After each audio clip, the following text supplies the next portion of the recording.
Harvard Divinity School.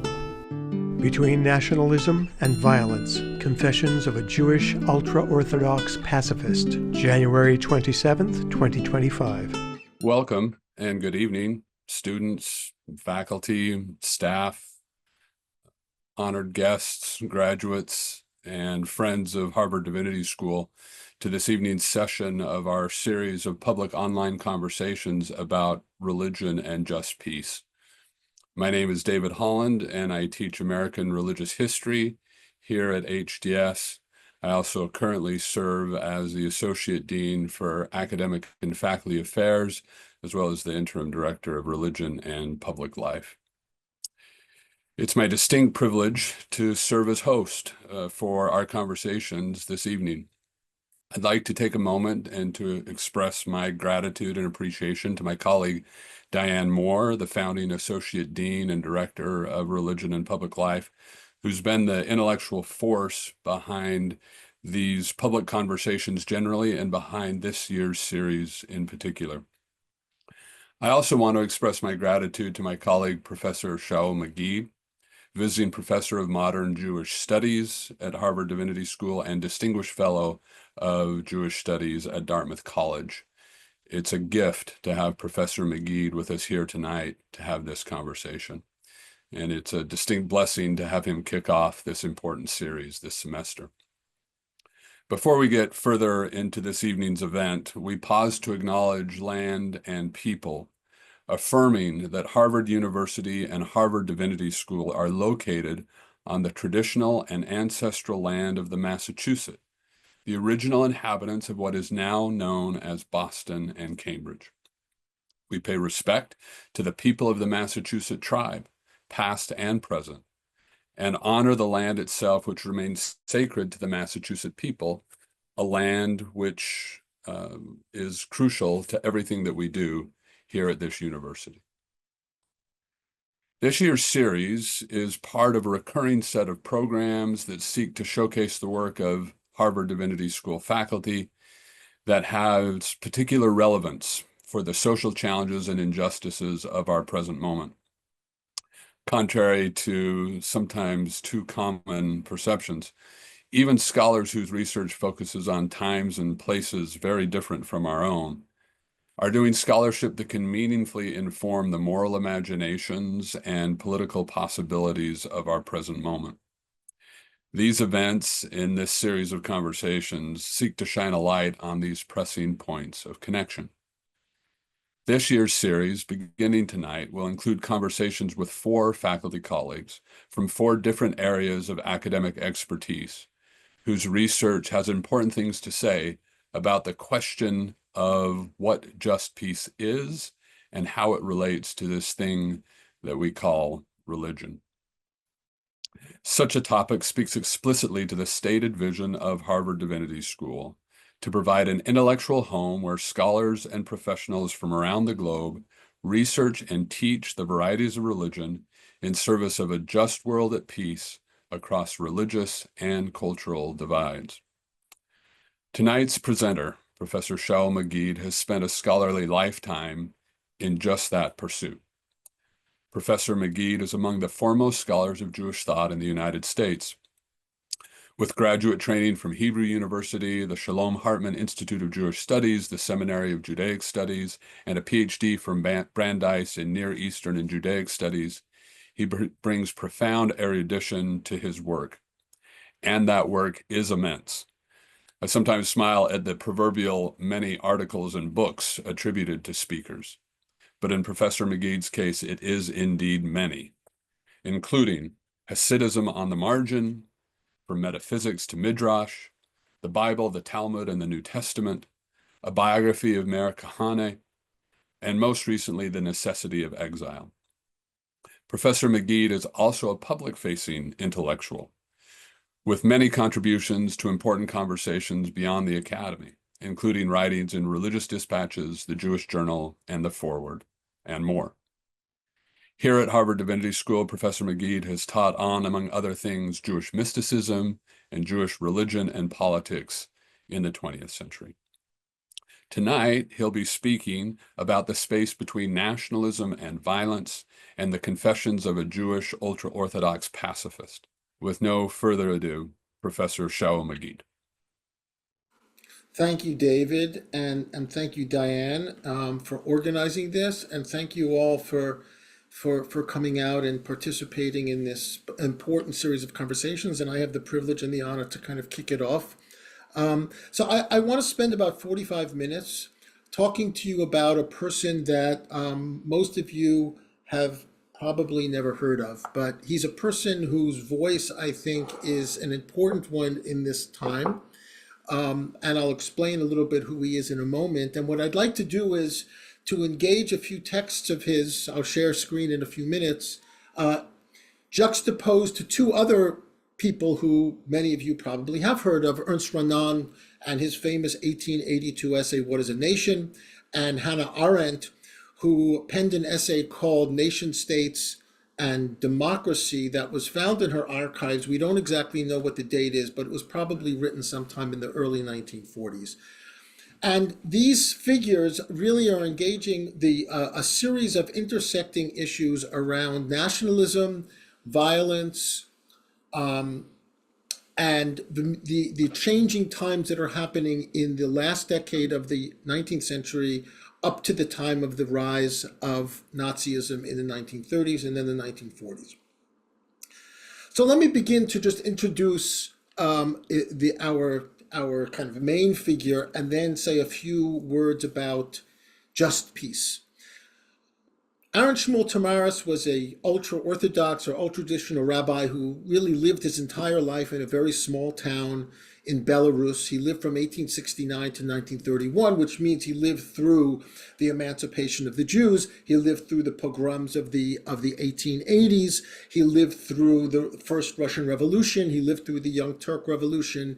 He lived, in a certain sense, through a very, very tumultuous time, specifically the devastation and mass death of World War I, and that's going to be a very important moment for him, and a lot of what he writes is responding to that war. Before getting to him and before getting to our other two figures, I wanted to talk about the title of this series, Religion and Just Peace. What does just peace mean? It's not religion and peace, but just peace. And this really brings me to two things that I want to mention, very, very contemporary, as a prelude to the discussion. The first is something that President Trump said, I think the day after his inauguration, where he said that he wanted to, quote, end all wars, end quote, which on one reading means bringing peace. I have a word to say about that in a moment. And the second thing I just want to recommend to all of you out there is Peter Beinart's op-ed in today's New York Times called States Don't Have a Right to Exist, People Do, which raises a series of questions about nationalism and violence that I think will be relevant. So to go back to Trump wanting to end all wars and his so-called peace project, it seems to me that what he meant by that was not necessarily just peace, but a combination of peace through domination, peace through intimidation, a peace of the empires, in a certain sense, peace between wars.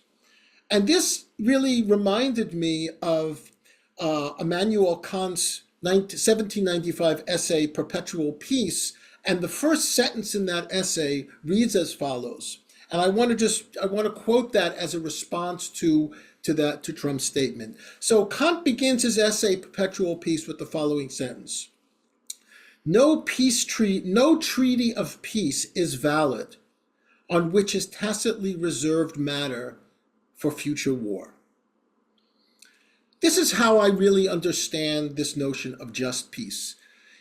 Just peace is not peace between wars, but it's creating a kind of collective structure whereby peace becomes what Kant called perpetual and what our Harvard Divinity School calls just. So if I had more time, I would really actually begin with Kant's essay, and then move to Rousseau, and then to Hobbes's Leviathan, and then to Hegel's notion of the state, and really talk about how the issue of state and violence and collective flourishing functions within the European tradition of modern philosophy. But I don't have that time, and I just want to kind of mention that to say that there's a lot more to do, but I'd like to actually begin with an essay of Ernst Renan's in 1882, because I think that Renan's essay, What is a Nation, really does introduce the modern concept or contemporary 20th century concept of the nation and the nation state, and then move on to Arendt. So Renan's essay, What is a Nation, is really often considered to be one of the most important and consequential documents concerning modern nationalism. In it, what Renan tries to do is to situate the modern nation state as an extension, but also separate from the empire that preceded it. One of the salient points in Renan is that the modern nation state is a composite of a variety of facts, none of which are determinate. And I want to share screen here with you, if I can, to give you a sense of what he's saying. So in 1882, Renan writes as follows, and there are three quotes that I want to read consecutively and then talk about them. So Renan claims the modern nation is therefore a historical result brought about by a series of convergent facts. Sometimes unity has been affected by dynasty, as was the case in France, sometimes by the direct will of the provinces, as is the case with Holland, Switzerland, and Belgium. Sometimes it has the work of a general consciousness, belatedly victorious over the caprices of feudalism, as was the case in Italy and Germany. Now, I think before we go to number two, it's important to note that when Renan talks about a nation, he is not talking about what we might call an ethno-state. That is, nations are not determined by race or by language or by ethnos. Rather, they are determined by a sense of what he's going to call consensus. So if we see in the second quote, nations are not eternal. They have beginnings and they will end. Yet though they're various and often opposed faculties, nations contribute to the common task of civilization. Each sounds a note in this great concert of humanity. Interestingly, the great architect of modern nationalism is making the claim that this is just one step towards something else that he later in other parts of his essay calls a confederacy. And then the third comment, which is also quite salient. So long as his moral consciousness demonstrates its strength by the sacrifices that the abdication of the individual for the benefit of the community demands, it is legitimate and has a right to exist. An interesting throwback to Peter Beinart's op-ed about whether states have a right to exist or whether Israel has a right to exist, which is the subject of his op-ed. So long as his moral consciousness demonstrates its strength by the sacrifices, so on and so forth. If doubts arise regarding its frontiers, consult the disputed populations. It's interesting to think about the conditions that Renan is putting for the nation state. Really, between Kant's notion that the nation state is really the focus of the nation state is on individual freedom, and Rousseau's notion that the nation state is a notion of collectivity. If we move to Arendt, we'll see that this is written in 1882. Arendt is written on the other side of World War I, which is the War of the Nations. According to some, it was the end of the nation state. That's what Tamarus is going to argue in a moment. But she makes a couple of different claims that I think are important to state. The European nation states now this is in the 1940s, which have received the inheritance of absolutism, rests on the trinity of people, territory, and state. What she means by the absolutism is really the absolutism of the feudalism and empire period that preceded. And she develops this further later in her book in the 1950s, The Origin of Totalitarianism. And this feeds into the second quote. The experiences of recent decades have shown many times over in numerous countries that once it has been united as a nation, a people seem prepared to fall under almost any tyranny, as long as its national interests remain protected. Thinking about the 1940s when this was written, it's obviously what she's referring to. The more cultured and civilized the people in question, the more decisive linguistic affiliation will be, the more barbaric the life of the nation, the more valid purely Volkish considerations will be. But the principle that one can only be a citizen if one belongs to the same people or has completely assimilated to that people is the same in all nation states. Interesting, she does make a distinction between America as a liberal democracy, but we won't get into it right now. But it seems to me, Aaron says, this is quote number 4, that today all these undoubted advantages of the nation state, that is the nation state as advantageous over the empire, over feudalism, are things of the past and are no longer permitted to carry much weight. The nation state's unsuitability for life in the modern world has long been demonstrated. And here I think she's referring back to World War I.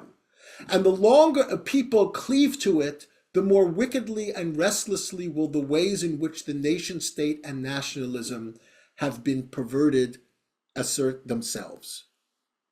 And finally, number 5.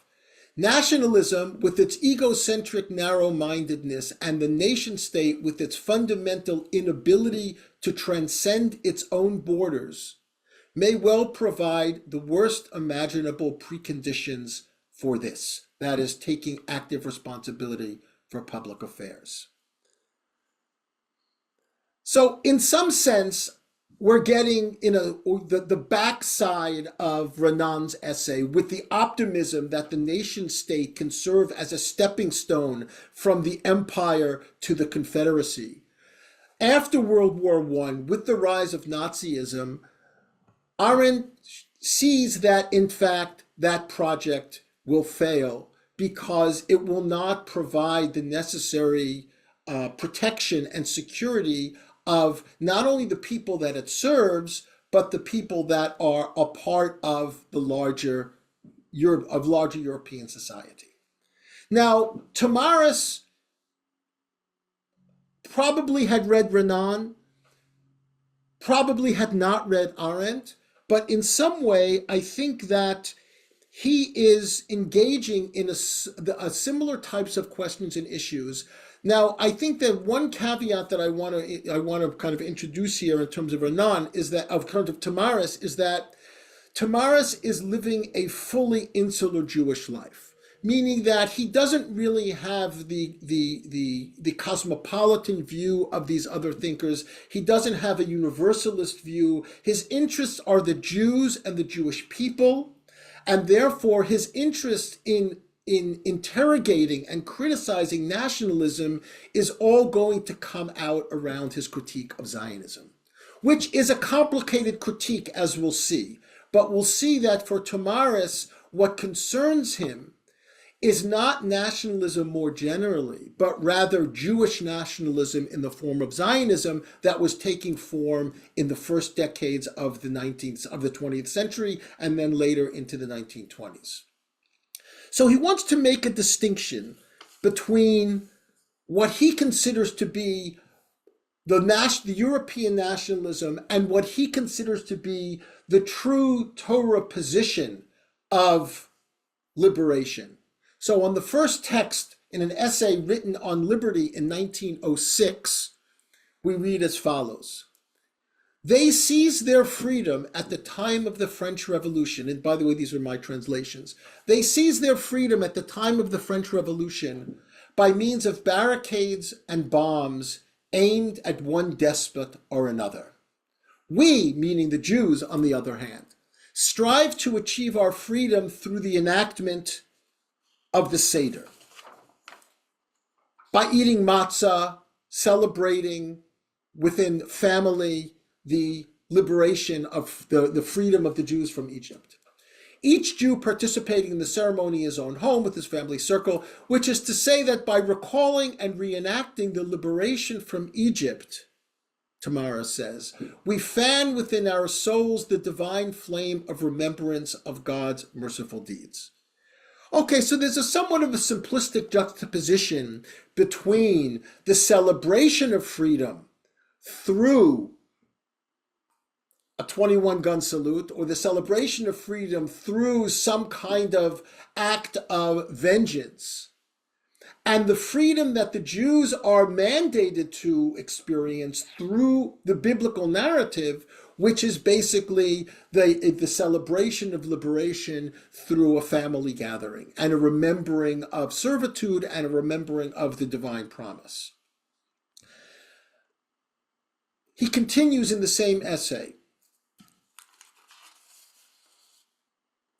However, the strategy of these revolutions, and here he's talking about Europe, the answering of evil with evil, I think he's talking about vengeance, is questionable.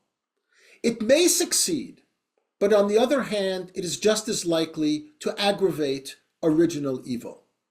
The only true cure for this despotism, the only remedy which removes the evil at its roots, is the truly revolutionary activity of the Jewish people embodied in the enactment of the Seder, rightly understood, of course.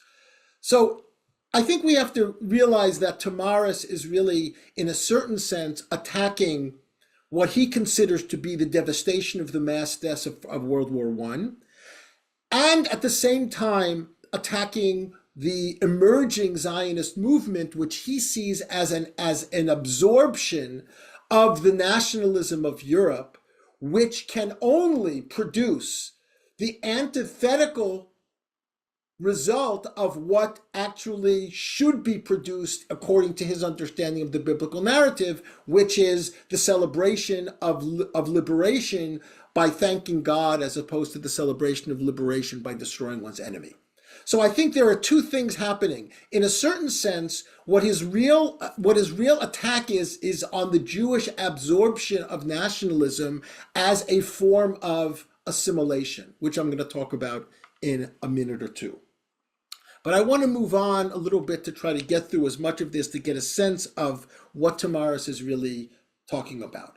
In 1905, he writes it's a book called On Liberty and Judaism, a book that is an attack, and interesting for those that are in the inside of the kind of Zionist debates at the time. It's an attack on Zionism that was published by Chaim Nachman Bialik. So that itself says something interesting in terms of the complexity of that story, which we can talk about in the Q&A. So Tamarus says on liberty and Judaism, in one word, how is it that the whole world is filled with biting, kicking, wrestling, and fists ever since the horn of nationalism was raised on high?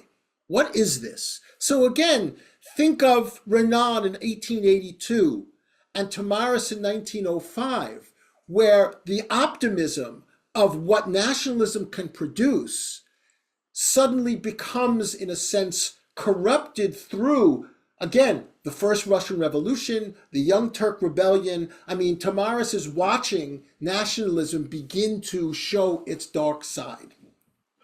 In short, the latest version of nationalism was the beginning of cancerous growth in the cells of the body of humanity. It resembles exactly the disease in the body of the individuals. At first, it seems like the cells have become more cohesive, more brotherly, going back to Renan. In truth, however, the exaggerated clinging comes from lack and soon weakens the body, striking at the vital fluids and natural warmth which sustains all the cells in the body equally. And again, what he's trying to do is warn his Jewish constituents that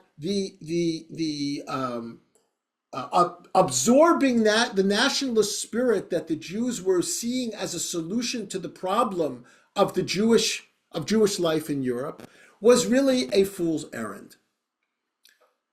It is precisely, text number 3, it is precisely in this guise that I see the crowd of vacuous Zionists with their incessant chanting of nationalism, nationalism. Experience has shown that their selecting the lovely word nationalism is not to be explained away as merely a case of worthy doctrine in an ugly, unworthy vessel. It's a Talmudic passage. Such an excuse argues that the term nationalism was borrowed in order to awaken and stir within the Jewish camp a love for divine morality and justice. But our eyes behold a draining away of that spirit and a terrible ignorance of Torah wherever the feet of the nationalists have trod.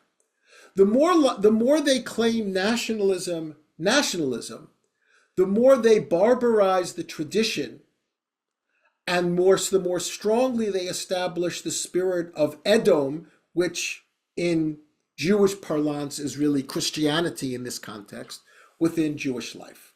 I want to go to this last text and then step back a little bit. Our sole cure and consolation, he's speaking to the Jews, is the purification and the cleansing that we received in the crucible of affliction, and the spirit of humanity, the spirit of the great morality that exile planted within us. In simple terms, this is the desire not to be trampled on, the desire for equality and the recognition of human rights, not the aspiration to be aggressors included in the aspiration for sovereignty. So I want to stop share for a moment, just so I could see myself at least, and go and talk about this a little bit. So let's begin by saying that Tamares is a person who is living in a world of pogroms, in a world of revolution, in a world where emancipation of the Jews gave birth to a dire situation for physical safety and spiritual revival. His views are not some kind of a product of utopian thinking. He certainly recognizes the problem of the Jews in Europe, and he certainly sympathizes and understands with the adaptation of nationalism as a potential solution to the physical problem of the Jews. What he's suggesting, though, is that this is a kind of substitution which will devastate and undermine not only the Jewish covenant as he understands it, but actually the very ways in which the Jews can play a role in humanity by arguing for a position of what he calls galut, or exile, but he doesn't mean it only in the geographical sense. He means it in an existential sense, that in a certain way the idea of being an aggressor, which he argues is the necessary condition of statist nationalism, the ability to avoid violence, which he argues is at the centerpiece of the prohibition of thou shalt not kill, which he understands to be actually the centerpiece of the entire Torah. That there's something that the Jews are being confronted with, and they are making a mistake because they think that somehow nationalism will be the solution to the problem, whereas it will be a solution to a problem, but at the price of undermining that which the Jews have to offer the world. So he talks about elsewhere this idea of what he calls twin sisters. That is assimilation on the one side and nationalism on the other side. Assimilation in a certain way results in the Jews forfeiting their covenant in order to be accepted by the nations. And nationalism is that he sees as absorbing the very idea whereby the Jews may physically survive, but they will forfeit the very teaching that can save them and the nations from the perdition of destruction.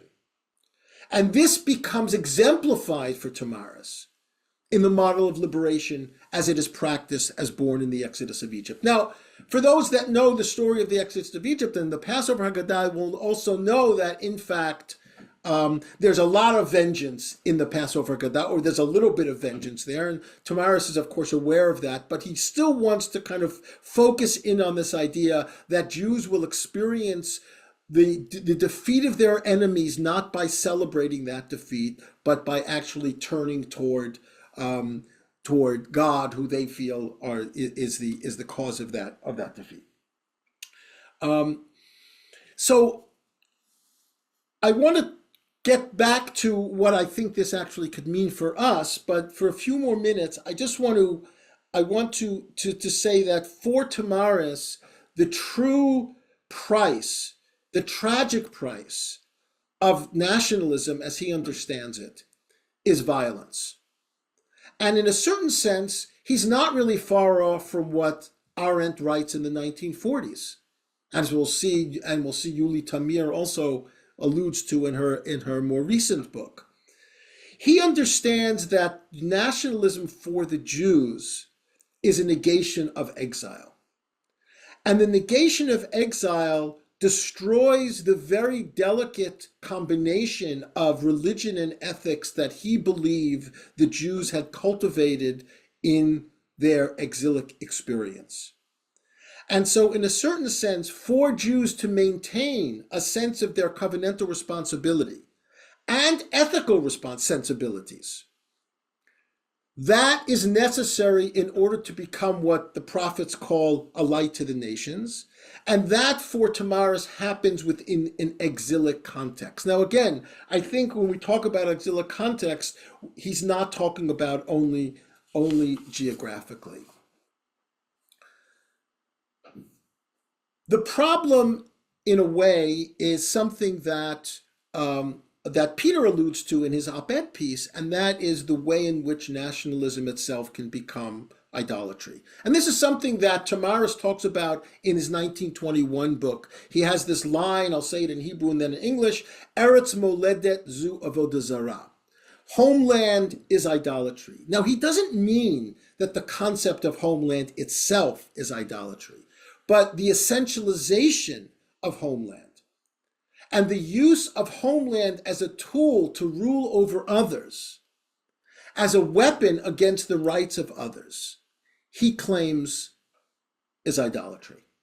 And I think looking around the world, the wars that are happening, the way in which nationalism is still driving this sense of inequality, where nationalism is still driving violence, justifying vengeance, it's worth it to take this very kind of, far-flung rabbi from the early 20th century who was a kind of idiosyncratic Jewish pacifist and think a little bit more carefully about what the possibility is. I just want to share screen for one more moment. I want to go back to Renan. Renan says, and I repeat this before, nations are not something eternal. They had their beginnings, they will end. A European confederacy will probably replace them. Now, that really hasn't happened, but Renan's advocacy of nationalism, of nation, is predicated on the idea that it is a stepping stone to something beyond. Post-World War I think Tamares was clearly believed that nationalism had come to its end. This World War I was the war of the nations. World War I was that which should have never happened. The very construction of nation states in Europe was meant to protect the expansions of borders from one country to another that would have resulted in war. But obviously, it didn't happen. And then finally, before some concluding remarks, Yuli Tamir, an Israeli historian of nationalism, in her book Liberal Nationalism 1995, says it pretty openly. The ideal of a nation state, therefore, should be abandoned in favor of another more practical and just. So if I can just offer a few concluding remarks where we are here, is that I think that Tamaris is an interesting and important intervention into the dilemma of the nation state more generally, into the dilemma of Jewish nationalism, into the dilemma of what has become of the Jewish nation state, and the way in which he understands it as being a subversion, not a fulfillment of the biblical covenant of the Jews. And I think also there's something to be said of the way in which, now it is true, Tamaris is being very selective in his choosing sources. And somebody can come up and provide as many sources as I just provided and many more to make the opposite claim. But it's important to note, Tamaris is not claiming to be a historian here. He's not claiming to actually offer the definitive idea of what Torah is. What he's trying to do is use the template of scripture. And I would say not only Jewish scripture, but all scripture, in order to create alternatives for the rise of political realities that are actually in practice destroying us. And that Trump's "I want to bring peace" is not the just peace that Kant is talking about, and it's not the covenantal peace that Tamaris is talking about, and it's not the peace that Renan is talking about. In fact, it's the peace of domination and intimidation, the peace of the empire. So, in some sense, I want to conclude, given that we're at Harvard Divinity School and religion is what we teach, that in some sense, and here I'm kind of channeling Adorno and Horkheimer in the dialect of the dialectic of enlightenment, that in fact what Tamaris is suggesting in a selective, creative way is that maybe we've kind of gotten it backwards. The Enlightenment posed reason as the solution to the primitive nature of religion, as the liberation from religion, or as Kant argued, religion within the limits of reason. But perhaps in some way, bizarre way, that it's religion all along, understood in a more evolved, creative, and yes, selective way, that really is the solution to the corrosive nature of human reason and where we are today. Thank you very much.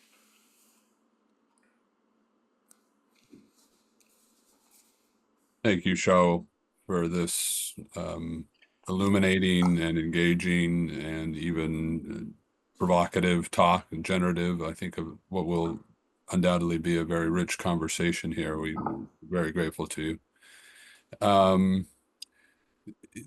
It seems to me that Tamaris's vision involves an interesting tension between the particularity of certain religious practices or religious narratives and the universal benefit that accrue to those beyond the borders of that religion. So if I understand you correctly, that the Seder is a kind of antidote to the poison of violent nationalism. How does the religiously particular become universally relevant or universally applicable in Tamaris's vision for the future, not only of Jews, but of the nations? That's a good question, and I think in some sense it's the classical question that those of us who study Judaism ask, negotiating the relationship between the particular and the universal. And I think from the beginning, from the Hebrew Bible through the prophets, through the rabbis, and so on, that was always a question. But let's just stay with Tamaris. I mean, Tamaris was he offered an interesting intervention between what I would say is European reform and nationalism. He was an advocate and I think a certain kind of standard ultra-Orthodoxy, right? Or insular ultra-Orthodoxy.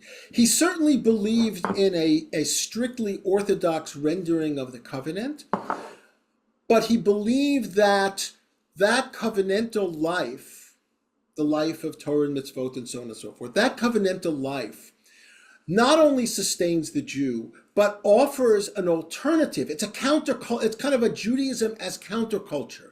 It offers an alternative to what he sees is going on around him in the Christian world. Now, I will say that he's very Eurocentric. He's not seeing beyond Europe. So for him, the Gentile is the Christian. He doesn't really understand Islam. He doesn't really understand other religions. That's not the world that he's coming from.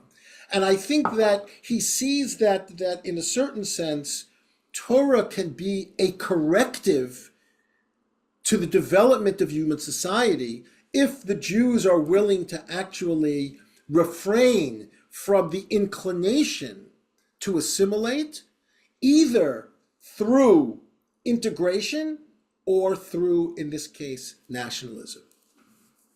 We're just about at the end of our time here, Shaul. I want to make sure you have some time to address anything that you wish had been asked or anything that you'd like to address as we move toward a conclusion. Well, first of all, thank you all for coming and thank you for staying, as my friend's grandmother used to say. I think that this conversation is going to go on. We're going to move into other traditions. We're going to move into other time periods. And I just hope that this question, and I focused on this in the beginning, but this question of just peace, it's not religion and peace, it's religion and just peace. And I think that's an important thing to remember. I'm not saying that pacifism is the only vehicle for that. I'm not saying that a critique of nationalism is the only vehicle for that. But it seems like the meta story, the larger story, outside of individual conflicts, outside of politics, is something that those of us who study religion have something to contribute to. And, Tamares is a particular voice. I'm sure there are many people who are listening who thinks he's completely naive. But, tell me any great figure throughout the annals of human history who wasn't considered to be naive during their lifetime. So I don't think that his naivete is a weakness. I think his naivete is actually a strength. And I hope that his work and the work that I'm doing on him can actually extend beyond the Jewish community and create resources for a larger conversation about thinking about how to change the world. Thank you very much. Very appropriate note to end on. We're deeply indebted to you, Professor Magid, for this time and for the expertise and for your generosity in engaging with so many of us and the questions that we've had on this crucial topic and fascinating figure. Thank you. It's been a rich and rewarding conversation in every way. David. Our next session, I'll just note for our audience, our next session will convene a week from tonight on Monday, February 3rd, again at 6 p.m., when we'll be in conversation with my colleague Annette Yoshiko-Reed, who is Krister Stendahl Professor of New Testament and Early Christianity, who will speak on empire and epistemicide, historical perspectives on the rhetoric of peace and its erasures. We look forward to seeing you then. Thank you all very much. Sponsors: Religion and Public Life, Harvard X, Center for Jewish Studies. Copyright 2025, the President and Fellows of Harvard College.